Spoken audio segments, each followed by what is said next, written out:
Price the lord, hallelujah. ಕರ್ತನಲ್ಲಿ ಪ್ರಿಯ ದೇವಜನರೇ, ನಜರೇತಿನ ಯೇಸು ಕ್ರಿಸ್ತನ ನಾಮದಲ್ಲಿ ಶುಭವೂ ಕೃಪೆಯೂ ಸಮಾಧಾನ ಆಶೀರ್ವಾದ ಆರೋಗ್ಯ ಬಲವು ನಿಮ್ಮನ್ನು ನಿತ್ಯವೂ ಹಿಂಬಾಲಿಸಲಿ. ದೇವರ ಆ ಕೃಪೆಯುಳ್ಳ ಹಸ್ತದ ಕೆಳಗಡೆ ನೀವು ಯಾವಾಗಲೂ ಇರುವವರಾಗಿದ್ದೀರಿ. ಆತನಿಗೆ ಮಹಿಮೆ ಉಂಟಾಗಲಿ. ಆತನು ನಮ್ಮನ್ನು ಕಾಪಾಡ್ತಾನೆ, ನಡೆಸ್ತಾನೆ, ಆಶೀರ್ವದಿಸ್ತಾನೆ. ಅದೇ ರೀತಿಯಾಗಿ ನಾವು ಆತನ ವಾಕ್ಯದಂತೆ ನಡೆಯುವಾಗ ಆತನ ವಾಗ್ದಾನಗಳು ನಮ್ಮ ಜೀವಿತದಲ್ಲಿ ನೆರವೇರುವಂಥದ್ದಾಗಿದೆ. ಪ್ರಿಯರೇ, ಇವತ್ತು ನಾನು ಮಾತನಾಡೋ ವಿಷಯವು ನಮ್ಮ ನ್ಯಾಯವು ಹೊಳೆಯ ಹಾಗೆ ಹರಿಯಲಿ, ನಮ್ಮ ನೀತಿಯು ಹೊಳೆಯ ಹಾಗೆ ಇರಲಿ, ನಮ್ಮ ಮಾತು ನ್ಯಾಯಯುತವಾಗಿರಲಿ. ಈ ಕೊನೆಯ ಕಾಲದಲ್ಲಿ ಸುಳ್ಳಿನ ಅಥವಾ ಸುಳ್ಳುಗಳು ತುಂಬಲ್ಪಟ್ಟಂಥ ಈ ಪ್ರಪಂಚದಲ್ಲಿ ನಿಮ್ಮ ಮಾತು ನ್ಯಾಯಯುತವಾದಂತು ಸತ್ಯದ ನ್ಯಾಯದ ಹೊಳೆಯಾಗಿ ಹರಿಯಲ್ಪಡಲಿ. ಸತ್ಯಕ್ಕಾಗಿ ದೃಢವಾಗಿ ನಿಂತು ಸಾಕ್ಷಿ ಕೊಡುವವರಾಗಿರುವ ನಮ್ಮ ಮಾತು ಯಾವಾಗಲೂ ದೇವರ ಚಿತ್ತಾನುಸಾರವಾದಂಥದ್ದಾಗಿರಲಿ. ಈಗ ನೋಡಿ, ನಾವು ಒಂದು ವಚನ ಓದೋಕ್ಕಿಂತ ಮುಂಚೆ ನಾವು ಪ್ರಾರ್ಥಿಸಿಕೊಳ್ಳುವ ಈ ಸಂದೇಶಕ್ಕಾಗಿ. ತಂದೆ, ನಿನಗೆ ಸ್ತೋತ್ರವಾಗಲಿ. ನ್ಯಾಯದ ರೀತಿಯಲ್ಲಿ ಅಥವಾ ನ್ಯಾಯವು ಹೊಳೆಯ ರೀತಿಯಲ್ಲಿ ಹರಿಯುವ ಹಾಗೆ ನಮ್ಮ ಹೃದಯ ಆತ್ಮ ಪ್ರಾಣಗಳು ನೀನು ಉಜ್ಜೀವನಗೊಳಿಸು. ಅಷ್ಟೇ ಅಲ್ಲ, ಅದು ಮಾರ್ಪಡಿಸು ತಂದೆ. ಹೌದು ಸ್ವಾಮಿ, ಕೇಳುವ ಪ್ರತಿಯೊಬ್ಬರಲ್ಲಿ ನಿನ್ನ ನ್ಯಾಯವು, ನಿನ್ನ ನೀತಿಯು, ನಿನ್ನ ಪ್ರಕಾಶವು ತುಂಬಲ್ಪಡುವಂತೆ ಸಹಾಯ ಮಾಡು. ಹೌದು ಸ್ವಾಮಿ, ಕರ್ತನೆ, ನಮ್ಮ ಜೀವಿತದ ಯಾತ್ರೆಯಲ್ಲಿ ಕರ್ತನೆ, ಸುಳ್ಳುಗಳು ಕಪಟಗಳು ತುಂಬಿರುವ ಪ್ರಪಂಚದಲ್ಲಿ ಕರ್ತನೆ, ನಿನ್ನ ನ್ಯಾಯವಾಗಿಯೂ ನಿನ್ನ ಮಹಿಮೆಯಾಗಿ ನಾವು ಸೂಚಕವಾಗಿ ಇರುವಂತೆ ಸಹಾಯ ಮಾಡಿದ್ದಕ್ಕಾಗಿ ಸ್ತೋತ್ರ. ಇವತ್ತಿನ ಸಂದೇಶ ಪವಿತ್ರಾತ್ಮ ದೇವ ನನ್ನ ಜೊತೆ ಮಾತನಾಡಿ ನಡೆಸು. ಪವಿತ್ರಾತ್ಮ ದೇವ, ನಿನ್ನ ಕಾರ್ಯ, ನಿನ್ನ ವೈಭವ, ನಿನ್ನ ಮಹಿಮೆ, ನಿನ್ನ ತೇಜಸ್ಸು, ನಿನ್ನ ನ್ಯಾಯವು, ನಿನ್ನ ತೀರ್ಪು, ನಿನ್ನ ನ್ಯಾಯದಂಡ ಅಥವಾ ನಿನ್ನ ಮಹಿಮೆ ತೋರಲ್ಪಡಲಿ. ಜನರು ಇದನ್ನು ಕೇಳಿ, ಮಕ್ಕಳು ಕೇಳಿ, ಸೇವಕರು ಕೇಳಿ, ಕರ್ತನೆ, ನಿನ್ನಲ್ಲಿ ಭಯಭಕ್ತಿ ಉಳ್ಳವರಾಗಿ ಜೀವಿಸುವಂತೆ ಸಹಾಯ ಮಾಡು. ನಿನ್ನ ಮಹಿಮೆ ನಿತ್ಯವೂ ಇರಲಿ. ಯೇಸುವಿನ ನಾಮದಲ್ಲಿ ಬೇಡಿದೆನು ಜೀವುಳ್ಳ ತಂದೆ, ಆಮೇನ್. Praise god. ಈಗ ವಿಶೇಷವಾಗಿ ಆಮೋಸ್ ಪ್ರವಾದಿ ಪುಸ್ತಕದಲ್ಲಿ ಅಧ್ಯಾಯ 5 ವಚನ 24. ಇಲ್ಲಿ ಆಮೋಸ್ ಪ್ರವಾದಿ ಪುಸ್ತಕ ಅಧ್ಯಾಯ 5 ವಚನ ಅಲ್ಲಿ 24. ನ್ಯಾಯವು ಹೊಳೆಯ ಹಾಗೆ ಹರಿಯಲಿ, ಧರ್ಮವು ಮಹಾ ನದಿಯಂತೆ ಪ್ರವಾಹಿಸಲಿ. ಇಲ್ಲಿ ನ್ಯಾಯವು ಹೊಳೆಯ ಹಾಗೆ ಹರಿಯಲಿ. ಎಲ್ಲಿ ಈ ಭೂಮಂಡಲದಲ್ಲಿ ಎಲ್ಲವೂ ನ್ಯಾಯಯುತವಾಗಿರಲಿ. ನ್ಯಾಯವು ಹೊಳೆಯ ಹಾಗೆ ಅಂದರೆ ನ್ಯಾಯವನ್ನು ಕಟ್ಟಿ ಹಾಕಬಾರದು. ಅನ್ಯಾಯವಾಗುವುದನ್ನು ನೋಡಿ ಸಂತೋಷ ಪಡಬಾರದು. ಅನೀತಿ ಆಗುವುದನ್ನು ನೋಡಿ ಈಗಿನ ಪ್ರಪಂಚ ಅನ್ಯಾಯಕ್ಕೆ ಸಪೋರ್ಟ್ ಮಾಡ್ತದೆ. ನಾವು ಇವತ್ತಿನ ದಿನಮಾನಗಳಲ್ಲಿ TV ಮಾಧ್ಯಮಗಳಲ್ಲಿ ನೋಡಬಹುದು, ಎಂತೆಂಥ ಕ್ರೂರ ಕೃತ್ಯಗಳು ನಡೀತಾ ಇವೆ, ಅನ್ಯಾಯವಾಗ್ತಾ ಇದೆ. ಅಧಿಕಾರಿಗಳು ಅಥವಾ ಅದನ್ನು ಸರಿಪಡಿಸುವವರು ಸುಮ್ಮನಿದ್ದಾರೆ. ಯಾಕೆ ಸುಮ್ಮನಿದ್ದಾರೆ ಹೇಳ್ರಿ? ಯಾಕೆ ಸುಮ್ಮನಿದ್ದಾರೆ? ಕಾರಣ ಇಷ್ಟೇ, ಅಲ್ಲಿ ಲಾಭವಾಗ್ತಾ ಇದೆ. ಅಲ್ಲಿ ಲಾಭವಾಗ್ತಾ ಇದೆ. ಲಾಭದ ದೆಸೆಯಿಂದಲೇ ಏನಾಗ್ತಿದೆ ಅಂತ ಹೇಳಿದರೆ, ಅನ್ಯಾಯವನ್ನು ಮಾಡಲಿಕ್ಕೆ ಸಮ್ಮತಿಯನ್ನು ಕೊಡ್ತಾ ಇದ್ದಾರೆ, ಮಾತಾಡ್ತಾನೆ ಇಲ್ಲ. ಆದರೆ ದೇವರು ಹೇಳ್ತಾ ಇದ್ದಾರೆ, ಅಧಿಕಾರಿಗಳೇ ಅಥವಾ ದೇವ ಮಕ್ಕಳೇ, ಜನರೇ ಕೇಳಿರಿ, ನ್ಯಾಯವು ಹೊಳೆಯ ಹಾಗೆ ಹರಿಯಲಿ. ನಿಮ್ಮ ಮುಖಾಂತರ ನ್ಯಾಯವಾಗಲಿ, ಅನ್ಯಾಯವಾಗದಂತೆ ನೋಡಿಕೊಳ್ಳ್ರಿ ಅಂತ ನಿಮಗೆ ನಾನು ಹೇಳ್ತೇನೆ. ಮಿಡಲ್ ಈಸ್ಟಲ್ಲಿ ಅಂದರೆ ಈಗ ನಾವು ನೋಡುವಂತಹ ಇಸ್ರಾಯೇಲ್ ಅಥವಾ ಅರಬ್ ಕಂಟ್ರಿಗಳಲ್ಲಿ, ಪ್ಯಾಲೆಸ್ತೀನ್ ಅಥವಾ ಈಗ ಇರುವ ಜೋರ್ದನ್, ಟರ್ಕಿ, ಈ ಪ್ರದೇಶಗಳಲ್ಲಿ ಯಾಕೆ ಇಂಥ ದೊಡ್ಡ ಯುದ್ಧಗಳು ಅಥವಾ ಕದನಗಳು ಆಗ್ತಾ ಇವೆ? ಅಲ್ಲಿ ಇರುವಂಥ ಜಾಗಗಳಲ್ಲಿ ಯಾಕೆ ಜಗಳ? ಯಾಕಂದರೆ ಹಿಂದಿನ ಕಾಲದಲ್ಲಿ ಆದಂಥ ಮೋಸ. ದಿ ಗ್ರೇಟ್ ಬ್ರಿಟನ್ ಮಹಾಯುದ್ಧಕ್ಕೆ ಮುಂಚೆ ಏನು ಮಾಡಿತ್ತು ಅಂತ ಹೇಳಿದರೆ, ಅಲ್ಲಿ ನಿಮಗೆ ಇಸ್ರಾಯೇಲರಿಗೆ, ಯಹೂದ್ಯರಿಗೆ ಹೇಳಿತು, ನಿಮಗೆ ಈ ಜಾಗವನ್ನು ಕೊಡ್ತೇನೆ. ಅದ ನಂತರ ಫ್ರಾನ್ಸಿಗೂ ಕೂಡ ಒಳ ಒಪ್ಪಂದ ಮಾಡ್ಕೊಂಡು ನಿಮಗೂ ಕೂಡ ಈ ಜಾಗ ಕೊಡ್ತೇನೆ. ಅದ ನಂತರ ಅರಬ್ ರಾಷ್ಟ್ರಗಳಿಗೂ ಕೂಡ ನಿಮಗೂ ಕೊಡ್ತೇನೆ ಅಂತ ಹೇಳಿ ಇಸ್ರೇಲ್ನಲ್ಲಿ ಇರುವ ಜಾಗ ಕೊಡ್ತೇನೆ ಅಂತ ಇವರು ಒಳ ಒಪ್ಪಂದ, ಇವರ ಲಾಭಕ್ಕಾಗಿ ಅವರನ್ನು ಉಪಯೋಗಿಸ್ತಾ ಬಂದರು. ಕೊನೆಯಲ್ಲಿ ಸಮಸ್ಯೆ ಇನ್ನು ಕಠಿಣವಾಗ್ತಿರುವಾಗ ಅಲ್ಲಿಂದ ಜಾರಿಸ್ಕೊಂಡು ಹೋದರು ಲಾಭ ಪಡ್ಕೊಂಡು. ಆದರೆ ಈಗ ಅಲ್ಲಿ ದೊಡ್ಡ ಸಮಸ್ಯೆ. ಅಲ್ಲಿ ಸಮಾರಿಯ ಪಟ್ಟಣವಾಗಲಿ ಜುದಾಯ ಆಗಲಿ ಅದು ಈಗಲೇ ಇಲ್ಲ. ಏನಾಯಿತು? ಸಮಾರಿಯ ಮತ್ತು ಜುದಾಯ ಮೌಂಟ್ ಝೋನ್ ಆಗಿ ಅಲ್ಲಿ ಒಂದು ಪ್ರದೇಶವಾಗಿ ಮಾರ್ಪಟ್ಟಿತು. ಅದನ್ನು ಸರಿಪಡಿಸ್ತಾ ಹೋಗುವುದಕ್ಕಾಗಿ ಇಸ್ರೇಲ್ ಈಗ ಹೋರಾಟ ಮಾಡ್ತಾ ಇದೆ. ಪಾಪ ಎಲ್ಲರನ್ನು ಮೂರ್ಖರನ್ನಾಗಿ ಮಾಡಿದ ಗ್ರೇಟ್ ಬ್ರಿಟನ್ ತಪ್ಪಿಸ್ಕೊಂಡು ಓಡಿ ಹೋಯಿತು. ಈಗ ಅವರವರಾಗಿ ಹೊಡ್ಕೊಂಡು ಒಂದು ಸರಿ ಮಾಡಿಸ್ಕೊಂಡು ಹೋಗಬಹುದಿತ್ತು. ಮೊದಲಿದ್ದ ರಾಷ್ಟ್ರಗಳು ಇಲ್ಲ, ಈಗ ಬೇರೆ ರಾಷ್ಟ್ರಗಳು, ರಾಜ್ಯಗಳು, ಜನಾಂಗಗಳು ಹುಟ್ಟಿದ್ದಾವೆ. ಅದಕ್ಕೆ ವಚನ ಯಾಕೆ ಹೇಳ್ತೇನೆ? ನ್ಯಾಯವನ್ನು ಸ್ಥಾಪಿ, ಹೊಳೆ ಅಂತ ಹೋಗಲಿ. ಇಲ್ಲವಾದರೆ ಏನಾಗ್ತದೆ? ಸಮಸ್ಯೆ ಕಠಿಣವಾಗಿ ಬಿಡ್ತದೆ. ಆವಾಗ ಎಲ್ಲಿಂದ ಬಂತು, ಹೇಗೆ ಬಂತು ಅಂತ ಆ ಮೂಲಕ್ಕೆ ಅಥವಾ ಆ ಒಂದು ಮೂಲವಾದಂಥ ಆ ಪ್ರಾಬ್ಲಮಿಗೆ ಹೋಗಬೇಕಾಗ್ತದೆ. ಅದು ದೇವರು ಹೇಳ್ತಾ ಇದ್ದೀನಿ, ನ್ಯಾಯವು ನದಿಯಂತೆ. ಈಗ ನೋಡ್ರಿ, ನಿಮ್ಮ ಮನೆಯಲ್ಲಿ ದೊಡ್ಡದಾಗಿ ಹೋಗುವುದು ಬೇಡ, ರಾಷ್ಟ್ರ ರಾಜ್ಯ ಎಲ್ಲ ಬೇಡ.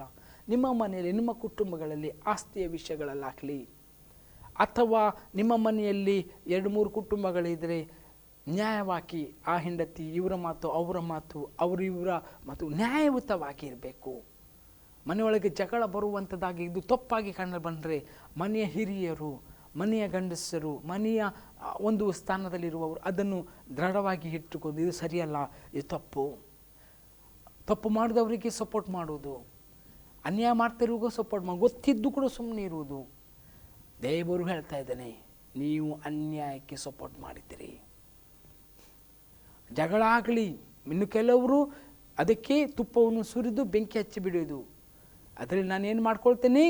ಬೀಡು ಹಚ್ಚಿ ನಾನು ಒಳ್ಳೆ ಮಜಾ ತಗೊಳ್ತೇನಂತ ನಿನ್ನ ಮನೆಗೂ ಬೆಂಕಿ ಬೀಳ್ತದೆ.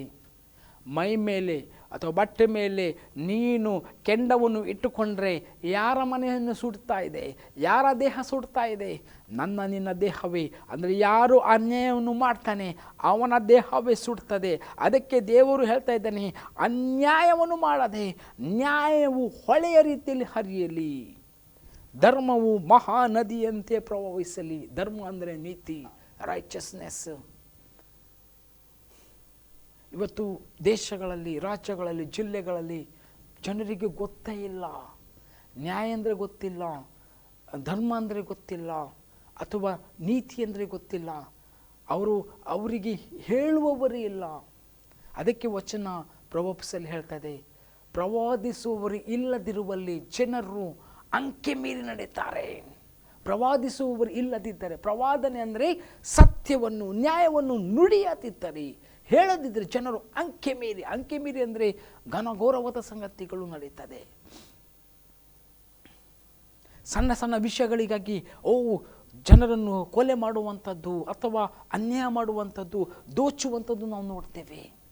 ಇವತ್ತು ಕೊಲೆ, ಸುಲುಕೆ, ದರೋಡೆಗಳು, ಯೌವನಸ್ಥ ಪ್ರಾಯ ಮಕ್ಕಳು ಎಲ್ಲ ಬರ್ತಾ ಇದ್ದಾರೆ. ಯಾಕೆ ಪ್ರಿಯರೇ, ನೀವು ಇದಕ್ಕೆ ಎಚ್ಚರಗೊಳ್ಳಬೇಕು. ಯಾಕೆ ಇದಾಗ್ತಿದೆ? ಮಕ್ಕಳಿಗೆ ಅನ್ಯಾಯ ಮಾರ್ಗವನ್ನು ತೋರಿಸ್ತಾ ಇದ್ದಾರೆ. ಹೇಗಾದರೂ ಆಗಿ ನೀನು ಏನಾಗು, ಶ್ರೀಮಂತನಾಗು, ಭ್ರಷ್ಟಾಚಾರ ಮಾಡಿ ಶ್ರೀಮಂತನಾಗು, ಲಂಚ ತಗೊಂಡು ಶ್ರೀಮಂತನಾಗು, ಯಾರನ್ನ ಮನೆ ಒಡೆದ್ರೂ ತೊಂದರೆ ಇಲ್ಲ, ನನ್ನ ಮನೆ ಸುಖವಾಗಿರಲಿ. ಅನ್ಯಾಯ ಮಾಡಿಕೊಂಡು ಏನು ಮಾಡ್ತಾ ಇದ್ದಾರೆ ಅಂದರೆ ಅಂದರು ಐಶ್ವರ್ಯ ಭರಿತರಾಗಲಿಕ್ಕೆ ನೋಡ್ತಾ ಇದ್ದಾರೆ. ಇದು ಒಳ್ಳೆಯ ಮಾರ್ಗ ಅಲ್ಲ.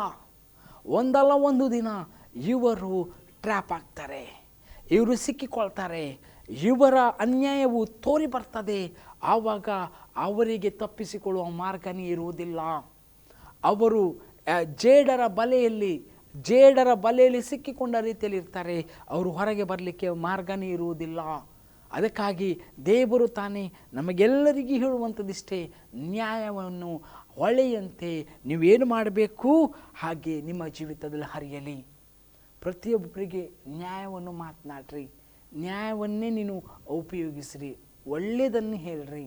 ನಿಮಗೆ ಎಷ್ಟು ಒಳ್ಳೆಯದನ್ನು ಮಾಡಲಿಕ್ಕಾಗ್ತದೆ, ನ್ಯಾಯಯುತವಾದದ್ದನ್ನು, ರೈಟ್ ಆದ ಸಂಗತಿಗಳನ್ನು ಮಾಡಲಿ. ಯಾಕೆ? ನಿಮಗೆ ಒಳ್ಳೆಯದಾಗ್ತದೆ. ಅನ್ಯಾಯ ಮಾಡ್ತಾ ಹೋದ್ರಿ, ಅವಕಾಶ ಸಿಕ್ಕಿದೆ, ಇವತ್ತು ನಾನು ದೋಚಿಕೊಳ್ತೇನೆ ಅಂತ ಹೇಳಿದರೆ ಒಂದು ದಿನ ನಿನ್ನ ಕುಟುಂಬ ಆ ಅನ್ಯಾಯಕ್ಕೆ ಲೆಕ್ಕ ಕೊಡಬೇಕಾಗ್ತದೆ. ನಾನು ನಿಮಗೆ ಹೇಳಲಿಕ್ಕೆ ಇಷ್ಟಪಡ್ತೇನೆ, ಒಬ್ಬ ವ್ಯಕ್ತಿ ಶ್ರೀಮಂತನಿದ್ದನು, ಎಲ್ಲ ಇದ್ದಿತ್ತು, ಅವನು ಯಾವಾಗಲೂ ದೋಚುವಂಥದ್ದನ್ನೆಲ್ಲ ಮಾಡ್ತಾಯಿದ್ದನು, ಹಾಳು ಮಾಡುವಂಥದ್ದನ್ನೇ ಮಾಡ್ತಾಯಿದ್ದನು, ಕೆಟ್ಟದನ್ನೇ ಮಾಡ್ತಾಯಿದ್ದನು. ಅದು ಲೋಕದ ಜನರು ಅವನನ್ನು ಏನು ಮಾಡಲಿಲ್ಲ, ಅಳವಡಿಸ್ಕೊಳ್ಳಿಲ್ಲ, ಅವರ ಅಕ್ಕಪಕ್ಕ ಮನೆಯವರು ಅಳವಡಿಸ್ಕೊಳ್ಳಿಲ್ಲ. ಆದರೆ ಅದು ಯಾರು ಅಳವಡಿಸ್ಕೊಂಡ್ರು ಅಂದರೆ ಅವನ ಮಕ್ಕಳೇ ಅದನ್ನು ಅಳವಡಿಸಿಕೊಂಡ್ರು. ಇವನು ಮಾಡುವ ಅನ್ಯಾಯಕ್ಕೆ ಆ ಮಕ್ಕಳು ಕೂಡ ಅನ್ಯಾಯದಲ್ಲಿ ಇವನಿಗಿಂತ ಡಬಲ್, ಅವನ ಹೆಂಡತಿ ಕೂಡ ಅವ್ರಿಗಿಂತ ಡಬಲ್ ಹಾಕಿ ಕ್ರೂರರಾಗಿ ಮಾರ್ಪಟ್ಟರು. ಫೈನಲ್ ಏನಾಯಿತು? ಜೈಲು ಪಾಲಾಗಬೇಕಾಯಿತು. ಫೈನಲ್ ಏನಾಯಿತು?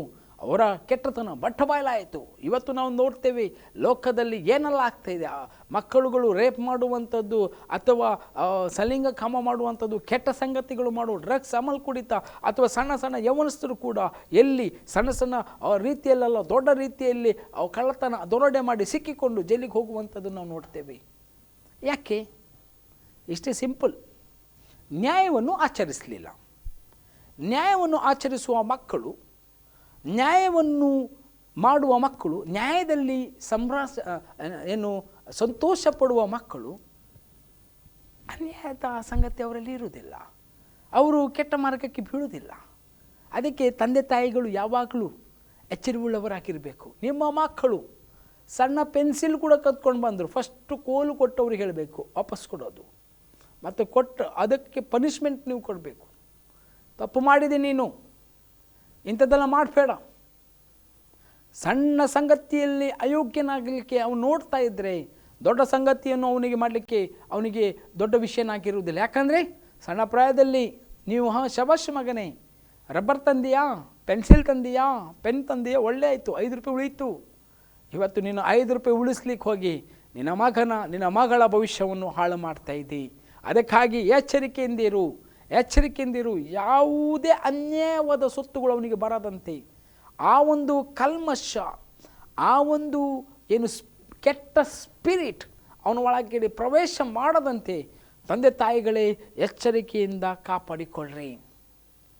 ಒಂದು ಸಣ್ಣ ಸಂಗತಿ ಇದು ಕೂಡ ವಾಪಸ್ ಕೊಡೋದು. ನಿಮ್ಮ ಮಕ್ಕಳಲ್ಲಿ ಬೈ ಮಿಸ್ಟೇಕ್ ಹಾಕಿ ಕೂಡ ಏನೋ ಬರ್ಬೋದು ಶಾಲೆಯಿಂದ, ಅವನ ಮಾಡಿರ್ಬೋದು, ಅವಳು ಪಟ್ಟನೆ ಇಲ್ಲ ಮಗ ಅದು ಕೊಟ್ಟು ಬಿಡು, ಅದು ಸರಿಯಲ್ಲ. ಅದನ್ನು ತಿದ್ದಿ ಸರಿ ಮಾಡಿ ನಡೆಸುವುದು ನಿಮ್ಮ ಜವಾಬ್ದಾರಿ. ಇಲ್ಲವಾದರೆ ಒಂದು ದಿನ ಅವರು ಏನಾಗ್ತಾರೆ ಅಂತ ಹೇಳಿದರೆ, ಎಲ್ಲ ಕೇಡುಗಳಿಗೆ, ಅನ್ಯಾಯಗಳಿಗೆ, ಅಥವಾ ಏನು ಕೆಟ್ಟತನಕ್ಕೆ ಅವರಿಗದು ಗೊತ್ತೇ ಆಗುವುದಿಲ್ಲ ಇದು ಕೆಟ್ಟತನ ಅಂತ. ಯಾಕೆ? ಯಾರು ಎಚ್ಚರಿಸಿರುವುದಿಲ್ಲ. ಆವಾಗ ಅನ್ಯಾಯದ ಸಂಗತಿ, ಭ್ರಷ್ಟಾಚಾರ, ಹಿಂಸೆ, ಕೊಲೆ, ದರೋಡೆ, ಕೆಟ್ಟತನ, ಪಾಪ, ಬೀಡಿ, ಸಿಗರೇಟ್, ಸರಾಯಿ ಎಲ್ಲ ಒಳಗೆ ಬಂದುಬಿಡ್ತದೆ. ಮತ್ತು ಅದರಿಂದ ಬಿಡಿಸಲಿಕ್ಕೆ ಅಯ್ಯೋ ದೇವರೇ ನೀನೇನು ಮಾಡಿದೆ ಅಂತ ದೇವರನ್ನು ನೀನು ದೋಷಣೆ ಮಾಡುವುದಲ್ಲ, ಅಥವಾ ನಿನ್ನ ತಂದೆ ತಾಯಿಗಳನ್ನು ದೋಷಣೆ ಮಾಡುವುದಲ್ಲ, ಅಥವಾ ನೀನು ಯಾರನ್ನು ದೋಷಣೆ ಮಾಡಲಿಕ್ಕಾಗಲ್ಲ. ಆವಾಗ ನಮಗೆ ಕೊಡಲ್ಪಟ್ಟ ಉಪದೇಶವನ್ನು ನಾವು ಮೀರಿ ನಡೆದರೆ ಅದಕ್ಕೆ ಬೆಲೆ ತತ್ತಬೇಕಾಗ್ತದೆ. ಅದಕ್ಕಾಗಿ ದೇವರು ಹೇಳ್ತಾ ಇದ್ದಾರೆ, ನ್ಯಾಯವು ಹೊಳೆಯ ಹಾಗೆ ಹರಿಯಲಿ, ಧರ್ಮವು ಮಹಾನದಿಯಂತೆ ಪ್ರವಾಹಿಸಲಿ, ಮಹಾನದಿಯಂತೆ ಹೋಗಲಿ. ನೀನು ಇದನ್ನು ಮಾಡ್ತಾ ಇದ್ರೆ ಖಂಡಿತವಾಗಿ ನೋಡಿ, ಎಲ್ಲಿ ವಚನ, ರೋಮ 14ನೇ ಅಧ್ಯಾಯದಲ್ಲಿ 17ನೇ ವಚನ, ನಾನು ಬಹಳ ಸುಂದರವಾಗಿದೆ ಈ ವಚನ. ರೋಮ 14:17ನೇ ವಚನ. ಯಾಕಂದರೆ ತಿನ್ನುವುದು ಕುಡಿಯುವುದು ದೇವರ ರಾಜ್ಯವಲ್ಲ, ನೀತಿಯು ಸಮಾಧಾನವು ಪವಿತ್ರಾತ್ಮನಿಂದ ಉಂಟಾಗುವ ಆನಂದವೂ ಆಗಿದೆ. ಅಂದರೆ ದೇವರ ರಾಜ್ಯ ತಿಂದು ಕುಡಿಯೋದು ಮಾತ್ರವಲ್ಲ. ಇವತ್ತಿನ ಕಾಲದಲ್ಲಿ ಜನರು ಖಾಲಿ ತಿಂದು ಕುಡಿಯುವುದಕ್ಕಾಗಿ ಅನ್ಯಾಯ, ಮೊಸರ ಅಥವಾ ಜಗಳ ಅಥವಾ ಕೆಟ್ಟತನಗಳು ಮಾಡ್ತಾ ಇರ್ತಾರೆ. ಏನಕ್ಕೆ? ತಿಂದು ಕುಡಿಯುವುದು. ನೋಡಿ, ಈಗ ಲೋಕದಲ್ಲಿ ದೊಡ್ಡ ದೊಡ್ಡ ಫಂಕ್ಷನ್ಗಳು, ಪ್ರೀ ವೆಡ್ಡಿಂಗ್ ಇವೆಂಟ್ ಅಥವಾ ದೊಡ್ಡ ದೊಡ್ಡ ಕಾರ್ಯಗಳು ಕೋಟಿಗಟ್ಟಲೆ ದುಡ್ಡು, ಕೋಟಿಗಟ್ಟಲೆ ಖರ್ಚು ಮಾಡ್ತಾರೆ. ಅದರ ಹಿಂದೆ ಸ್ವಲ್ಪ ನೋಡಿದರೆ ಇದು ನ್ಯಾಯಯುತವಾಗಿ ದುಡಿದ ದುಡ್ಡೋ ಅಂತ ಒಂದು ಪ್ರಶ್ನೆ ಬರುವಾಗ ಆಗಿರುವುದಿಲ್ಲ. ಜನರ ಮೇಲೆ, ಬಡವರ ಮೇಲೆ ಬೇರೆ ಬೇರೆ ರೀತಿಯಲ್ಲಿ ಅವರು ಭಾರವನ್ನು ಹಾಕಿ ಅವರ ರಕ್ತವನ್ನು ಸುರಿದು ಅಥವಾ ಅವರಿಗೆ ಹಿಂಸೆ ರೀತಿ ಕೊಟ್ಟು, ಅದು ಗೊತ್ತಿರುವುದಿಲ್ಲ ಟಾರ್ಚರ್ ಅಂತ. ಒಂದು ಮೊಬೈಲ್ ಇರ್ತದೆ ಅಂತ ಹೇಳು ಕಂಪನಿ, ಅವರು 10 ರೂಪಾಯಿ ಒಂದು ರಿಚಾರ್ಜ್ ಮೇಲೆ ಜಾಸ್ತಿ ಮಾಡಿದರೆ ಕೋಟಿಗಟ್ಟಲೆ ಲಾಭ ಒಂದೇ ತಿಂಗಳಲ್ಲಿ. ಆದರೆ ಅವರ ಮಕ್ಕಳಿಗೆ ದೊಡ್ಡ ದೊಡ್ಡ ರೀತಿಯಲ್ಲಿ ಫಂಕ್ಷನ್ ಮಾಡ್ಬೋದು. ಆದರೆ ಅನ್ಯಾಯ ರೀತಿಯಲ್ಲಿ ಹಿಡನ್ ಟ್ಯಾಕ್ಸ್ಗಳನ್ನು ಹಾಕಿ ಅಥವಾ ಹಿಡನ್ ರೀತಿಯಲ್ಲಿ ಗೊತ್ತೇ ಇರುವುದಿಲ್ಲ. ಆದರೆ ದೇವರ ವಾಕ್ಯ ಏನು ಹೇಳ್ತದೆ, ತಿಂದು ಕುಡಿಯುವುದು ಮಾತ್ರ, ಅದು ಮೋಜು ಮಸ್ತಿ ಮಾತ್ರ, ಅದು ದೇವರ ರಾಜ್ಯವಲ್ಲ. ಯಾಕೆಂದರೆ ತಿನ್ನುವುದು ಕುಡಿಯುವುದು ದೇವರ ರಾಜ್ಯವಲ್ಲ. ನಿನ್ನ ಎಂಟರ್ಟೈನ್ಮೆಂಟ್, ನಿನ್ನ ಫಂಕ್ಷನ್ನು ಅಥವಾ ನೀನು ಕೋಟಿಗಟ್ಟಲೆ ದುಡಿದು ಮೋಸ ಮಾಡಿ ಅದು ಮಾಡಿದರೆ ಅದು ಅಲ್ಲ. ಮತ್ತು ಕೆಲವರಿದ್ದಾನೆ, ನನ್ನ ಫಂಕ್ಷನ್ ಆಗಬೇಕು, ನನ್ನ ಮದುವೆ ಆಗಬೇಕು, ಏನು ಮಕ್ಕಳು ಆಗಲಿ ದುಡ್ಡು ಮಾಡಬೇಕು. ನೀನು ಒಳ್ಳೇದು ಮಾಡ್ತೀಯ, ಎಲ್ಲರೂ ಕೊಡ್ತೀಯ, ದಾನ ಮಾಡ್ತೀಯ, ಎಲ್ಲ ಆದರೆ ಕೆಟ್ಟತನವಾಗಿ ಮಾಡಬೇಡ, ಅನ್ಯಾಯದ ಮಾರ್ಗದಲ್ಲಿ ಮಾಡಬೇಡ. ಮಾಡಬೇಕು, ಫಂಕ್ಷನ್ ಮಾಡಬಾರ್ದು ಅಂತ ನಾನು ಹೇಳಲ್ಲ. ಅದೇ ಅನ್ಯಾಯದಲ್ಲಿ ನೀನು ಮಾಡಿದಿದ್ರೆ ದೇವರ ರಾಜ್ಯವಲ್ಲ ಅದು. ಅದು ಕುಡಿಯುವುದು ತಿನ್ನುವುದು ದೇವರ ವಿಷಯ ಅಲ್ಲ. ದೇವರ ರಾಜ್ಯ ಏನಂದರೆ ನೀತಿಯು, ಸಮಾಧಾನ, ಪವಿತ್ರತೆಯಿಂದ ಉಂಟಾದ ಆನಂದ. ನೀತಿಯು ಅಂದರೆ ರೈಚಸ್ನೆಸ್, ನ್ಯಾಯವಾದದ್ದು. ಮತ್ತೊಂದು ಸಮಾಧಾನವು ದೇವರದಿಂದ ಆಗಿತ್ತು.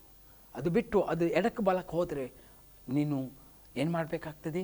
ದೇವರ ಮುಂದೆ, ನ್ಯಾಯಸ್ಥಾನದ ಮುಂದೆ ನಿಲ್ಲುವಾಗ ಲೆಕ್ಕ ಒಪ್ಪಿಸುವವನಾಗಿದ್ದಿ. ಬಹಳ ಜಾಗರೂಕನಾಗಿರು. ಸಮೃದ್ಧಿ ದೇವರು ಕೊಡ್ತಾನೆ. ಸಮೃದ್ಧಿ ಹೊಳೆಯಂತೆ ಹರಿದು ಬರ್ತದೆ. ಆದರೆ ಅನ್ಯಾಯದ ಮಾರ್ಗದಿಂದ ಹೋಗಬೇಡ. ನ್ಯಾಯಯುತವಾಗಿ ಅದನ್ನು ದುಡಿಲಿಕ್ಕೆ ಪ್ರಯತ್ನ ಮಾಡು. ದೇವರು ಕೊಡ್ತಾನೆ, ಇಂದಲ್ಲ ನಾಳೆ ಕೊಡ್ತಾನೆ. ಆಯಿತಾ? ಅದಕ್ಕೆ ತಿಂದು ಕುಡಿಯುವುದು ದೇವರ ರಾಜ್ಯ. ಸಣ್ಣ ರೀತಿಯಲ್ಲಿ ಮಾಡು. ನಿನಗೆ ನಿನ್ನ ಚಾಪಿ ಕಾಲು ಎಷ್ಟು ಬಿಡಲಿಕ್ಕೆ ಅಷ್ಟು ರೀತಿಯಲ್ಲಿ ಮಾಡು. ನನ್ನ ಭವಿಷ್ಯ ರೂಪಿಸಲ್ಪಡಬೇಕು, ನಾನು ಮಾತ್ರ ಕಟ್ಟಲ್ಪಡಬೇಕಂತ ಎಲ್ಲರನ್ನು ಮೋಸ ಮಾಡ್ತಾ ಹೋಗಬೇಡ. ದೇವ ಮಕ್ಕಳಿಗೆ, ದೇವ ಸೇವಕರಿಗೆ ಹೇಳುವುದಷ್ಟೇ, ನಿಮ್ಮ ಸಭೆ ಕಟ್ಟಲ್ಪಟ್ಟಿ ದೊಡ್ಡದಾಗಿದೆ, ಬೇರೆ ಸೇವಕರನ್ನು ಸ್ವಲ್ಪ ನೋಡ್ರಿ, ಬೇರೆ ಕಷ್ಟಪಡುವ ಸೇವಕರನ್ನು ನೋಡ್ರಿ. ಎಷ್ಟೋ ವರ್ಷಗಳಿಂದ ಆಯ್ತು ಅವರಿಗೆ ಸಭೆ ಇಲ್ಲ, ಮನೆ ಇಲ್ಲ, ಬಾಡಿಗೆಯಲ್ಲಿದ್ದಾರೆ, ಸಹಾಯ ಮಾಡಿರಿ. ನಮ್ಮದು ಒಂದು ದೊಡ್ಡ ಸಂಸ್ಥೆ ಆಗಿದೆ, ನಮ್ಮ ಸಂಸ್ಥೆಗಳಿಗೆ ಮಾತ್ರ, ಬೇರೆ ಯಾರಿಗೆ ಬರಲಿಕ್ಕಿಲ್ಲ, ನಮ್ಮದು ಮಾತ್ರ ಇಂಟರ್ನ್ಯಾಷನಲ್, ನಾವು ಮಾತ್ರ ಇಂಟರ್ನ್ಯಾಷನಲ್. ಅನ್ಯಾಯ ಮಾಡ್ತಾ ಇದ್ರಿ ಕ್ರಿಸ್ತನ ದೇಹಕ್ಕೆ. ಎಚ್ಚರಿಕೆ. ಬಹಳ ಜನರು, ಅವನು ಇಂಡಿಪೆಂಡೆಂಟ್ ಆಗಿದ್ದಾನೆ, ನಿಂದೇನು ಇಂಥದ್ದೆಲ್ಲ ಹೇಳಬೇಡ್ರಿ. ನಮ್ಮ ಸಂಸ್ಥೆಯಲ್ಲಿರುವ ಸಭೆಗಳಿಗೆ ಮಾತ್ರ ನಾವು ಸಪೋರ್ಟ್ ಮಾಡ್ತೇವೆ, ಬೇರೆ ಯಾರಿಗೂ ಇಲ್ಲ. ನನ್ನ ಅಧೀನ ಬರಬೇಕು, ಅವನು ನಾನು ಅಂಡರ್ ಇರಬೇಕು, ನಾನು ಒಳಗಡೆ ಇರಬೇಕು, ಹೊರಗಡೆ ಇರಬೇಕು. ಏನಿದು ಆಲೋಚನೆ? ದೇವರು ನಿನಗೆ ಕೊಟ್ಟಿದ್ದಾನೆ ಸಹಾಯ ಮಾಡಲಿಕ್ಕೆ. ಆ ಸಹಾಯ ನೀನು ಬೇರೆಯವರಿಗೆ ಬಿತ್ತುವಾಗ, ನ್ಯಾಯವನ್ನು ಬಿತ್ತುವಾಗ, ನಿನ್ನ ಸಂಸ್ಥೆಗಳ ಅಥವಾ ನೀನು ಕಟ್ಟಲ್ಪಟ್ಟಂಥ ಆ ದೇವರು ನಿನಗೆ ಉಪಯೋಗಿಸಲ್ಪಡುವಂಥ ಸೇವೆ ಸಂಸ್ಥೆಗಳಲ್ಲಿ ದೇವರು ಮತ್ತೆಷ್ಟು ಆಶೀರ್ವಾದವನ್ನು ಕೊಟ್ಟು ಆಶೀರ್ವದಿಸ್ತಾನೆ. ನಾನು ಕೆಲವು ಕಡೆಯಲ್ಲಿ IT ಮತ್ತು ED ರೈಡೆಲ್ಲ ಆಗುವಾಗ ಕೆಲವು ಸಂಸ್ಥೆಗಳಲ್ಲಿ, ದೇವರ ಮಕ್ಕಳಂತಿರುವ ಸಂಸ್ಥೆಗಳಲ್ಲಿ ಕೋಟಿಗಟ್ಟಲೆ ದುಡ್ಡೆಲ್ಲ ಸಿಕ್ಕಿತು. ಮತ್ತು ಟ್ಯಾಕ್ಸ್ನವರೆಲ್ಲ ತಗೊಂಡು ಹೋದರು. ಆಯಿತಾ? ನೋಡಿದ್ರ ಇದು ಕೋಟಿಗಟ್ಟಲೆ, ಒಂದೆರಡಲ್ಲ, ಅದರಿಂದ ಎಷ್ಟೋ ಸಭೆಗಳು ಕಟ್ಟಬಹುದಿತ್ತು. ಆದರೆ ಆ ಹಣ ಯಾವುದಕ್ಕೋ ಪೋಲಾಗಿ ಹೋಯಿತು. ಅದೇ ಹೇಳೋದು, ನಂತರ ಫೈನಲಿ ದೇವರ ಜಡ್ಜ್ಮೆಂಟ್ ಇಳಿತದೆ. ಆವಾಗ ಮರ್ಯಾದೆನೂ ಹೋಯಿತು, ಹಣನೂ ಹೋಯಿತು, ಏನೂ ಉಳಿಯುವುದಿಲ್ಲ. ಅದರ ಬದಲಿಗೆ ದೇವ ಸೇವಕರೇ, ದೇವರ ಮಕ್ಕಳೇ, ಸಂಸ್ಥೆಗಳನ್ನು ಕಟ್ಟಿರುವವರೇ, ದೇವರು ಸಮೃದ್ಧಿಯಾಗಿ ನಿಮ್ಮ ನಡೆಸಿದ ಎಲ್ಲ ಸಮೃದ್ಧಿಯಾಗಿ ಕ್ರಿಸ್ತನ ದೇಹ ಕಟ್ಟಲ್ಪಟ್ಟಂಥ ಎಲ್ಲ ಸಂಸ್ಥೆಗಳಿಗೆ ಹೇಳುವಂಥದ್ದಿಷ್ಟೇ. ನಮ್ಮ ಸೌರ ನಿಮಗೆ ಕೇಳ್ತದೋ ಇಲ್ವೋ ಗೊತ್ತಿಲ್ಲ, ಇದು ನಿಮ್ಮ ಕೈಲಿ ಬರ್ತದೋ ಇಲ್ವೋ ಗೊತ್ತಿಲ್ಲ, ಆದರೆ ಕೇಳ್ತಾ ಇದ್ದರೆ ಮನ ಮರುಗುರಿ. ಎಷ್ಟೋ ಸೇವಕರು ಸೇವೆ ಮಾಡಲಿಕ್ಕಾಗದೆ ಕೊರೋನಾ ಟೈಮಲ್ಲಿ ಸೇವೆಯನ್ನು ಬಿಟ್ಟು ಹೋದವರಿದ್ದಾರೆ. ಅವರು ಕಣ್ಣೀರಿನ ಒಂದು ದಾರಿಯಲ್ಲಿ ಹೋಗ್ತಾ ಇದ್ದಾರೆ.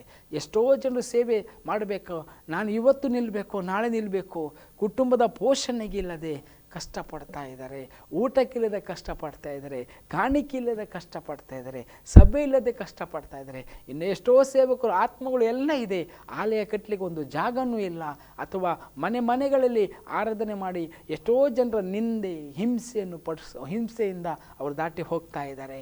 ಅಂಥವರನ್ನು ಸ್ವಲ್ಪ ಗಮನಿಸಿರಿ, ಅಂಥವ್ರನ್ನು ಹುಡುಕಿರಿ, ನೀವು ಪರೀಕ್ಷೆ ಮಾಡಿ ನಿಮ್ಮಲ್ಲಿರುವಂಥ ಆ ದೇವರು ಕೊಟ್ಟಂತಹ ನ್ಯಾಯಯುತವಾದಂಥ ದಾನಗಳನ್ನು ಮಾಡುವಾಗ ದೇವರು ನಿಮ್ಮನ್ನು, ನಿಮ್ಮ ಸಂಸ್ಥೆ, ನಿಮ್ಮ ಕುಟುಂಬವನ್ನು ಎಲ್ಲವನ್ನು ಆಶೀರ್ವದಿಸ್ತಾನೆ. ನೀವು ಒಂದೇ ಇದರಲ್ಲಿ ಬಾಂಡಲ್ಲಿ ಒಂದೇ ಒಂದು ಏನು ಹೇಳ್ತಾರೆ, ಒಂದೇ ಒಂದು ನಿಮಗೆ ನೀವು ಒಂದು ಬೌಂಡ್ರಿಗಳನ್ನು ಹಾಕಿ ಉಳಿದ ಸೇವೆಗಳು ಹಾಳು ಮಾಡುವುದಕ್ಕಾಗಿ ನೀವು ಕಾರಣಕರ್ತರಾಗಬೇಡ್ರಿ. ಉಳಿದ ಸೇವೆ ಬಿದ್ದು ಹೋಗುವುದಕ್ಕೆ ನೀವು ಕಾರಣಕರ್ತರಾಗದಂತೆ ನಿಮ್ಮನ್ನೇ ನೀವು ಸರಿಪಡಿಸ್ಕೊಡ್ರಿ. ನಿಮ್ಮ ಒಳಗಡೆ ದೇವರ ನ್ಯಾಯವು ಇಳಿಯಲಿ, ದೇವರ ಆ ನ್ಯಾಯಯುತವಾದ ಮಾತುಗಳು, ಆಲೋಚನೆಗಳು ಇಳಿಯಲಂತ ಕರ್ತನ ನಾಮದಲ್ಲಿ ಪ್ರಾರ್ಥಿಸ್ತೇನೆ. ಅಷ್ಟೆಲ್ಲ ಅದು ಮಾಡುವಂತೆ, ಒಳ್ಳೆ ಮಾಡುವಂಥ ಮನಸ್ಸು ದೇವರು ನಿಮಗೆ ಅನುಗ್ರಹಿಸಲಿ. ಇನ್ನೊಂದು, ತಿಂದು ಕುಡಿಯುವುದು ದೇವರ ರಾಜ್ಯ ಅಲ್ಲ. ತಿಂದು ಕುಡಿಯುವುದು ದೇವರ ರಾಜ್ಯ ಅಲ್ಲ. ಯಾಕೆಂದರೆ ಶರೀರವು, ಅದರಲ್ಲಿರುವಂಥದ್ದು, ಲೋಕವು ಅದು ನಾಶವಾಗ್ತದೆ. ಆದರೆ ನಿತ್ಯಕ್ಕೆ ಇರುವಂಥದ್ದು ದೇವರಲ್ಲಿ ಇರುವಂಥ ನಮ್ಮ ಆತ್ಮವು ಮಾತ್ರ. ಆ ಆತ್ಮದ ಪೋಷಣೆ ನೀವು ನ್ಯಾಯವನ್ನು ಮಾಡ್ತಾ ಹೋದರೆ ಒಂದು ದಿನ ನ್ಯಾಯಸ್ಥಾನದಲ್ಲಿ ನೀತಿಯ ಪ್ರಭು, ನ್ಯಾಯದ ಪ್ರಭು ಕೂತ್ಕೊಂಡು ನ್ಯಾಯವನ್ನು ತೀರಿಸುವಾಗ ನೀನು ಮಾಡಿದಂಥ ಒಳ್ಳೆಯ ಕಾರ್ಯಗಳು, ನೀನು ಮಾಡಿದಂಥ ಒಳ್ಳೆಯ ಸತ್ಕಾರ್ಯಗಳು, ಅದಕ್ಕೆ ಅಲ್ಲಿ ಹೇಳ್ತಾರೆ ನೋಡಿ, ಒಂದು ವಾಕ್ಯವನ್ನು ಓದ್ತೇನೆ ನಿಮಗೆ. ಯೇಸು ಪ್ರಭು ಹೇಳಿದಂಥ ಒಂದು ಏನು ಮಹಿಮೆಯ ವಾಕ್ಯಗಳು ನೋಡಿ.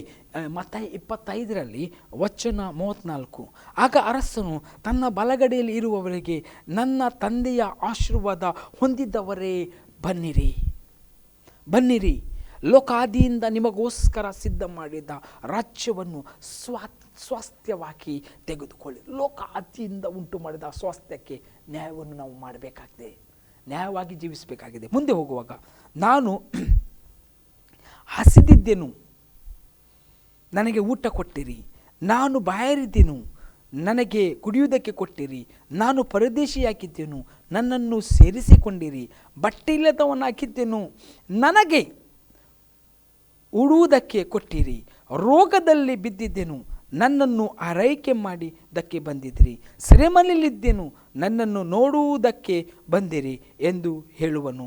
ಅದಕ್ಕೆ ನೀತಿವಂತರು, ಅಂದರೆ ನ್ಯಾಯವನ್ನು ನೀತಿಯಲ್ಲಿ ಜೀವಿಸಿದವರು ನೀತಿವಂತರು ಏನು ಹೇಳ್ತಾರೆ, ಸ್ವಾಮಿ, ಯಾವಾಗ ನೀನು ಹಸಿದದ್ದನ್ನು ಕಂಡು ನಿನಗೆ ಊಟ ಕೊಟ್ಟೆವು, ಇಲ್ಲವೇ ನೀನು ಬಾಯಾರಿದನ್ನು ಕಂಡು ಕುಡಿಯುವುದಕ್ಕೆ ಕೊಟ್ಟೆವು, ಯಾವಾಗ ನೀನು ಪರದೇಶಿಯಾಗಿರುವುದನ್ನು ಕಂಡು ಸೇರಿಸಿಕೊಂಡೆವು, ಇಲ್ಲವೇ ನಿನಗೆ ಬಟ್ಟೆ ಇಲ್ಲದನ್ನು ಕಂಡು ಉಡುವುದಕ್ಕೆ ಕೊಟ್ಟೆವು, ಯಾವಾಗ ನೀನು ರೋಗದಲ್ಲಿ ಬಿದ್ದಿದ್ದು ಅಥವಾ ಸೆರೆಮನೆ ಇದ್ದುದನ್ನು ಕಂಡು ನಿನ್ನನ್ನು ನೋಡುವುದಕ್ಕೆ ಬಂದೆವು ಎಂದು ಉತ್ತರವಾಗಿ ಹೇಳುವರು.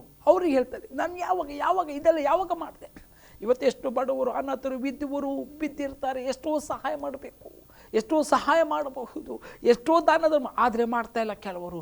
ನ್ಯಾಯ ಮಾಡಿರಿ, ನಿಮಗೆ ಒಳ್ಳೆಯದಾಗ್ತದೆ, ಆಶೀರ್ವಾದವಾಗ್ತದೆ, ಜಯವಾಗ್ತದೆ, ನಿಮ್ಮ ಪರಲೋಕದಲ್ಲಿ ನಿಮಗೆ ಸಮೃದ್ಧಿ ಉಳ್ಳ ಜೀವಿತ ನಿಮಗೆ ಖಂಡಿತವಾಗಿ ದೇವರು ಒದಗಿಸ್ತಾನೆ. ಅದಕ್ಕೆ ಬನ್ನಿರಿ ಸ್ವಾಸ್ಥ್ಯವಾಗಿ ಮಾಡಿಕೊಡ್ರಿ ಅಂತ ದೇವರು ತಾನೇ ಹೇಳ್ತಾ ಇದ್ದಾನೆ. ಯಾವಾಗ ಸ್ವಾಮಿ ಇದು ಮಾಡಿದೆ ನಾನು ಒಳ್ಳೆಯದು, ಯಾವಾಗ ಒಳ್ಳೇದು ಮಾಡಿದೆ? ಪ್ರಿಯರೇ, ಈ ಒಳ್ಳೆಯ ಕೆಲಸ, ದಾನ ಧರ್ಮ, ಅನಾಥರಿಗೆ, ಬಡವರಿಗೆ, ನಿರ್ಗತರಿಗೆ ನ್ಯಾಯವನ್ನು ಮಾಡುವಾಗ ಒಳ್ಳೆಯ ಸೇವೆಯಾಗಿದೆ, ಅದು ಒಳ್ಳೆಯ ಕೆಲಸ. ಬಹಳ ಈಗ ನೋಡಿ, ಒಂದೊಂದು ಹಾಸ್ಪಿಟಲ್ ಹೋಗುವಾಗ ಡಾಕ್ಟ್ರುಗಳಿಗೆ ನಾನು ಹೇಳುವಂಥದ್ದು ನೋಡ್ತಾ ಇದ್ದರೆ, ನನಗೆ ಗೊತ್ತಿಲ್ಲ, ಒಳ್ಳೆಯದನ್ನು ಮಾಡಿರಿ, ಸ್ವಲ್ಪ ಕಡಿಮೆ ಮಾಡಿರಿ, ಆ ಬಡವರ ಪರಿಸ್ಥಿತಿಯನ್ನು ನೋಡಿರಿ, ಅವರ ಜೀವಿತವನ್ನು ನೋಡಿರಿ. ಒಂದು ಸಣ್ಣದಕ್ಕೆ ಕಡಿಮೆ ಬೆಲೆ ಇರ್ತದೆ, ಆದರೆ ಕೋಟಿಗಟ್ಟಲೆ, ಲಕ್ಷಗಟ್ಟಲೆ ಹಾಕಿ ಇರ್ತಾರೆ. ಅವರು ಆರೋಗ್ಯದಲ್ಲಿ ಅಥವಾ ಅವರ ಆರೋಗ್ಯ ಕೆಡುವಾಗ, ಹಾಸ್ಪಿಟಲ್ ಬರುವಾಗ ಅವರ ಜೀವಿತ, ಅವರು ಕೂಡಿಟ್ಟು ಎಲ್ಲ ಹಣ ದೋಚಿ ಅದು ಹಾಳಾಗಿ ಅಥವಾ ಎಲ್ಲ ಮೆಡಿಕಲಿಗೆ ಅಥವಾ ಆ ಒಂದು ಕಾರ್ಯಕ್ಕೆ, ರೋಗಕ್ಕೆ ಹೋಗಿಬಿಡ್ತದೆ. ಅದಕ್ಕೆ ಯಾರಾಗಲಿ ಎಲ್ಲ ಸೇವೆ ಸಂಸ್ಥೆಗಳಲ್ಲಿ, ಎಲ್ಲ ಸೇವೆಯಲ್ಲಿ ಜನರನ್ನು ನ್ಯಾಯಯುತವಾಗಿ ನಡೆಸಿರಿ. ನಿಮಗೆ ಬೇಕಾದಷ್ಟು, ಅಂದರೆ ಇದಕ್ಕೆ ಎಷ್ಟು ಬೆಲೆ, ಅದಕ್ಕಿಂತ ಸ್ವಲ್ಪ ಜಾಸ್ತಿಯನ್ನು ಇಟ್ಕೊಳ್ಳಿ, ಆದರೆ ಸುಲುಕೊಳ್ಳುವ ರೀತಿಯಲ್ಲಿ, ಅನ್ಯಾಯದಲ್ಲಿ ದೋಚಿಕೊಳ್ಬೇಡ್ರಿ. ಯಾಕಂದರೆ ಒಂದು ದಿನ ನೀವು ನ್ಯಾಯ ಒಪ್ಪಿಸಬೇಕಾಗ್ತದೆ. ಈಗ ಜನರು ಕೇಳ್ತಾ ಇದ್ದಾರೆ, ನಿತ್ಯ ಒಂದು ಯಾವಾಗ ಸ್ವಾಮಿ ನಾನು ಮಾಡ್ತೆ? ಈಗ ಹೇಳ್ತಾ ಇದ್ದಾರೆ ಇಲ್ಲಿ ಅದಕ್ಕೆ ಯೇಸು ಸ್ವಾಮಿ ಅಥವಾ ಅರಸನು ಹೇಳ್ತಾ ಇದ್ದಾನೆ, ಈ ನನ್ನ ಸಹೋದರರಲ್ಲಿ ಕೆಲವರು ಅಲ್ಪನಾಗಿರುವುದವನಿಗೆ ಅಲ್ಪನಾದವನೊಬ್ಬನಿಗೆ ಏನೇನು ಮಾಡಿದ್ದೀರೋ ಅದನ್ನು ನನಗೂ ಮಾಡಿದ ಹಾಗಾಯಿತು ಎಂದು ನಿಮಗೆ ಸತ್ಯವಾಗಿ ಹೇಳುತ್ತೇನೆ.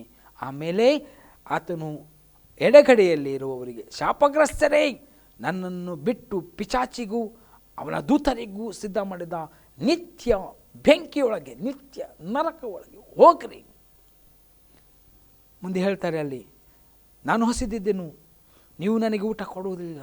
ನಾನು ಬಾಯಾರಿದ್ದೆನು, ನೀವು ನನಗೆ ಕುಡಿಯುವುದಕ್ಕೆ ಕೊಡಲಿಲ್ಲ. ನಾನು ಪರದೇಶಿ ಹಾಕಿದ್ದೆನು, ನೀವು ನನ್ನನ್ನು ಸೇರಿಸಿಕೊಳ್ಳಲಿಲ್ಲ. ಬಟ್ಟೆ ಇಲ್ಲದವನು ಹಾಕಿದ್ದೆನು, ನೀವು ನನಗೆ ಉಡುವುದಕ್ಕೆ ಕೊಡಲಿಲ್ಲ. ರೋಗದಲ್ಲಿದ್ದೆನು, ಸೆರೆಮನೆಯಲ್ಲಿದ್ದೆನು, ನೀವು ನನ್ನನ್ನು ಆರೈಕೆ ಮಾಡುವುದಕ್ಕೆ ಬರಲಿಲ್ಲ ಹೇಳುವನು.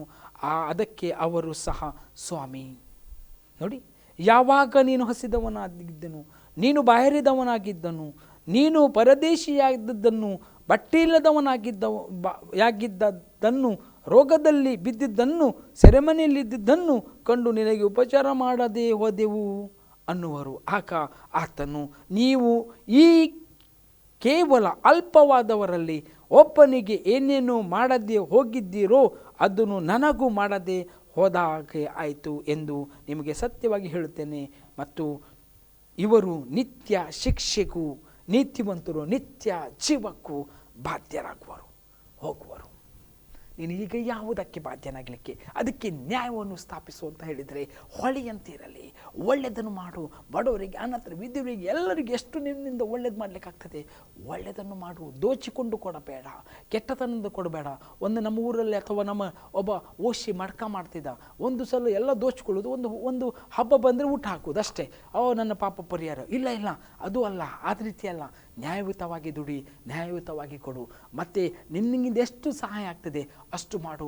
ನಿನ್ನ ನ್ಯಾಯವು ಪರಿಪೂರ್ಣ ಕರ್ತನ ಹಾಗಿರಲಿ. ಅದಕ್ಕೆ ಯೇಸು ಸ್ವಾಮಿ ಹೇಳ್ತಾರೆ, ಆ ಬಡವರು, ಆ ನಿರ್ಗತರು, ಅವರು ನಾನಾಗಿದ್ದೆ, ಅವರು ನಿನ್ನ ನೀಚವಾಗಿ ನೋಡಿದೆ, ನೀ ತಿರಸ್ಕರಿಸಿದೆ, ಸೆರೆಮನೆಯಲ್ಲಿದ್ದೆ, ಸಹಾಯ ಮಾಡ್ಬೋದಿತ್ತು. ಎಷ್ಟೋ ಜನ ಯೌವನಸ್ಥರು ಮಕ್ಕಳು ಎಷ್ಟೋ ವರ್ಷದಿಂದ ಜೈಲಲ್ಲಿದ್ದಾರೆ, ಅವರು ಬಿಡುಗಡೆ ಮಾಡಲಿಕ್ಕೆ ಒಬ್ಬರು ಬರ್ತಾ ಇಲ್ಲ. ಒಂದು 5,000 ಕೊಟ್ಟು ಅವ್ರಿಗೆ ಬಿಡಿಸ್ಬೋದು, 10-15,000 ಕೊಟ್ಟು ಬಿಡಿಸ್ಬೋದು, ಯಾರೂ ಬರ್ತಾ ಇಲ್ಲ, ಜೈಲಲ್ಲಿ ಸಾಯ್ತಾ ಇದ್ದಾರೆ. ಆದರೆ ಅಂಥವರು ಅಥವಾ ಏನೇ ಇರ್ಬೋದು, ಬಂಧನದಲ್ಲಿ ಬಿಡುಗಡೆ, ಅವರಿಗೆಲ್ಲರಿಗೂ ಸಣ್ಣ ಸಹಾಯ ಯಾವುದು ಮಾಡಿ ನಿಮ್ಮ ನ್ಯಾಯವನ್ನು ತೋರಿಸಿರಿ. ದೇವರು ನಿಮ್ಮನ್ನು ಆಶೀರ್ವದಿಸಲಿ. ಬಹಳ ವಾಕ್ಯಗಳು ಉಂಟು, ನಾನು ಮಾತನಾಡ್ತಾ ಹೋದರೆ ಬಹಳ ಕೊಡಬಹುದು, ಆದರೆ ಅರ್ಧ ಗಂಟೆಯಲ್ಲಿ ಇಷ್ಟು ಕೊಡಲಿಕ್ಕೆ ದೇವರು ಸಹಾಯ ಮಾಡಿದರು.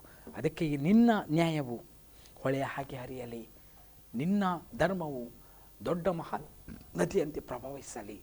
ದೇವರು ನಿಮ್ಮನ್ನು ಆಶೀರ್ವದಿಸಲಿ. ಪ್ರಾರ್ಥಿಸುವ. ಪರಿಶುದ್ಧನೇ, ಮಹೋನ್ನತ ನಿನಗೆ ಸ್ತೋತ್ರ. ಈ ಒಂದು ವಾಕ್ಯ ಸಂದೇಶ ಕೊಡುವುದಕ್ಕಾಗಿ ಅಪ್ಪ ತಂದೆ, ನಮ್ಮ ನ್ಯಾಯವನ್ನು ಮಾಡುವಂತೆ, ಅನ್ಯಾಯ ಮಾಡದಂತೆ ದೇವರ ಮಕ್ಕಳಿಂದ ಹಿಡಿದು ಈ ಸಂದೇಶ ಕೇಳಿದ ಪ್ರತಿಯೊಬ್ಬರು ಕರ್ತನೆ ನ್ಯಾಯವನ್ನೇ ಸ್ಥಾಪಿಸಿ ಅದರಲ್ಲಿ ಜಯಿಸುವಂತೆ, ತಿನ್ನುವುದು ಕುಡಿಯುವುದು ದೇವರ ರಾಜ್ಯ ಅಲ್ಲ, ಅಥವಾ ಕರ್ತನೆ ನೀತಿ ಸಮಾಧಾನ ಪವಿತ್ರಾತ್ಮ ಉಂಟಾಗುವ ಕಾರ್ಯಗಳೇ ಅದು ದೇವರಿಂದ ಉಂಟಾದ, ಅದನ್ನು ತಿಳ್ಕೊಂಡು ನಿನ್ನ ಮಾರ್ಗದಲ್ಲಿ ನಡೆಯುವಂತೆ ಅದಕ್ಕೆ ಸಹಾಯ ಮಾಡು ಅಪ್ಪ. ನಿನ್ನ ಕಾರ್ಯಗಳು ನಾವು ನೋಡುವಂತೆ ಸಹಾಯ ಮಾಡು ಅಪ್ಪ.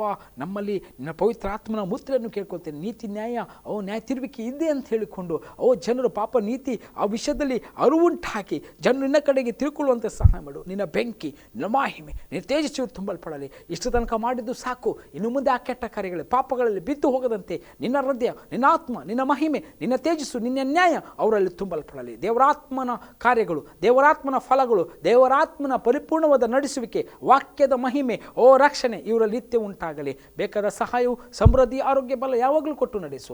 ಯೇಸುವಿನ ನಾಮದಲ್ಲಿ ಬೇಡಿದ್ದೇನೆ ಜೀವವುಳ್ಳ ತಂದೆಯೇ, ಆಮೇನ್. Praise God.